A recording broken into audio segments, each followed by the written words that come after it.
If your GMC Acadia has spark and fuel but still won't fire up, you are likely dealing with a timing or compression issue. On the Acadia's 3.6-liter engine, stretched timing chains are a leading cause of no-start conditions, even with fuel present. Since you've already confirmed spark and fuel, we need to look deeper into the engine's mechanical synchronization. Start by scanning for correlation codes, which tell you if the camshafts and crankshaft are out of sync. A stretched chain or a faulty crankshaft sensor can trick the computer into firing at the wrong time. If the engine sounds like it is spinning too fast while cranking, you may have lost compression entirely. Compare these symptoms to determine if you're looking at a simple sensor swap or a major mechanical teardown.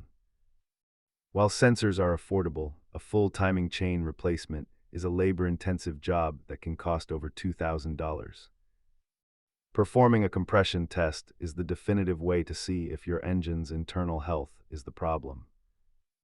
Ensure you have these 3 tools to accurately pinpoint why your Acadia isn't starting. Don't waste money on new injectors or coils until you've confirmed the timing chains haven't jumped. Check your codes and compression next and you'll find your answer. Good luck with the fix.